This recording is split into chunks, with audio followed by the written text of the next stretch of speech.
as a generation, we're facing so much confusion. I'm asking, what are the teachings from the past that we can really put into action today? Okay.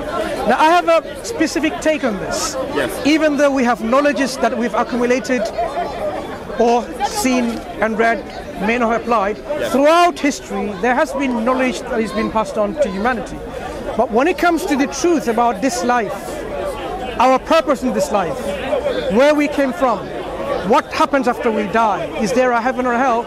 These questions we can't just take and pick and choose from any historical texts or narrations or history. I agree. It has to come from God himself. Okay. That we are convinced that the message is indeed from God and is untampered, yes, unadulterated, pristine, pure, yes, and clear. And we can follow that. And this is, as a Muslim, I will say, Islam is the final message from our Creator, from our God, about who we are, where we come from, where we're going. So we have to follow Islam to find the truth. It doesn't automatically negate there are not remnants of truth in other belief systems and ideologies. There are, but many of these are corrupted and exaggerated and embellished and adulterated. So that's why to get pure, pristine, unadulterated message, you have to follow God's final revelation. If that was, say, a book that God sent yesterday, it will be obligatory on us to follow that. But we know from God's history of revelation, God completed his revelation with the Quran as the final book from God. So that is where we should be aiming all our inquiry and reflection, pondering, and our understanding of this, and then follow it once we accept it to be true. I'm slightly ignorant of the Quran, and I've learned so much today, and I'm just wondering, what can I do to really try to transform myself?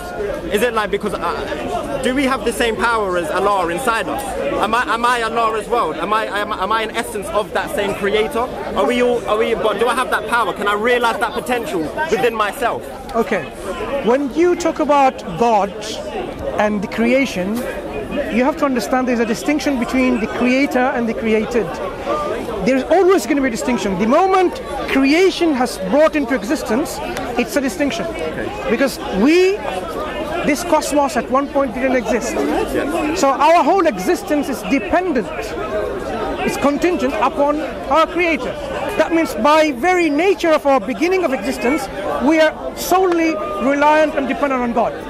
But the God is not, he's independent. So how can dependent creatures have the same attributes in quality or in quantity, qualitatively or quantitatively, with the Creator? It will simply not really make much sense. Because we have a beginning, yes, we are finite, and we have this limitation as we have begun our existence with this beginning. The Creator has no restrictions in his self. Yes. He did not begin to exist, he was always there. Yes. Being always there, there is nothing that restricts the Creator or somehow brings the Creator into some kind of conformity. He is who he is with his attributes, and we know he has to be totally independent. Being independent, he has to be perfect in his attributes. So if he is powerful, there can be no one more powerful than the Creator.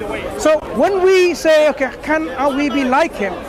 We can have a certain amount of power and ability, but our power and ability will be very limited compared to the Creator of our cosmos.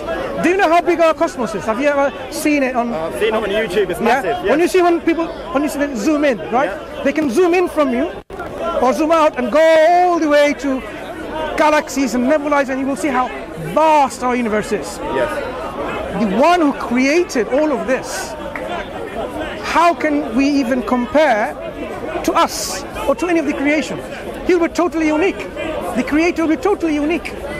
So we believe, yes, we have given certain attributes which you might find some resemblance to the attribute of God, but they are only by name only.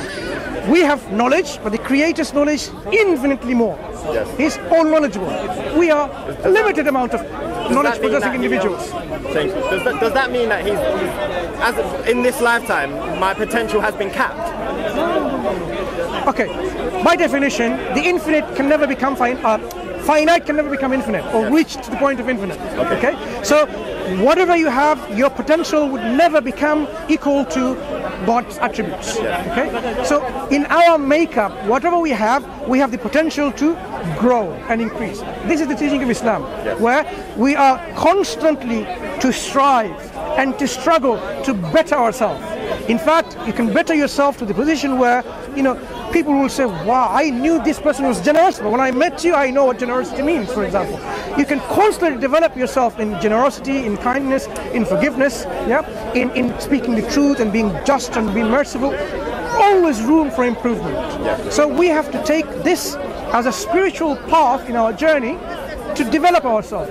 One of the important things our Prophet Muhammad ﷺ said, he says, إِنَّمَا بُعِثْتُ لِأُتَمِّمَ مَكَارِمَ الْأَخْلَاقِ. I have been raised to perfect the nobility of character. So we are noble in our character. God has inspired us with the good and evil and given us that we should be good. But we can perfect this nobility to a point where we will, go beyond this weaknesses that people have of greed, jealousy, anger, hatred, all of that. You can become a very noble person. And this is what Islam wants to introduce to people. Become a very noble person.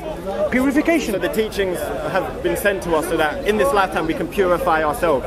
And by purifying ourselves, we can then realize our need and our purpose in our life, so that we can fulfill our purpose. If you constantly sin, meaning do things which we know, rape, murder, killing, stealing, all the things that you can find detestable, how can you then fulfill your worship of God to be someone who is totally grateful to God and listens to God? It doesn't work out. You have to get rid of all of these things and then fulfill your purpose in God by really becoming a very purified person. Someone who is ennobled to fulfill the purpose and the path of God, to worship God, so that your heart is pure. Thank you so much. I appreciate your energy, and thank you for doing this. The youth, we need guidance and role models like yourself, so thank you. Thank you. Thank you. Thank you.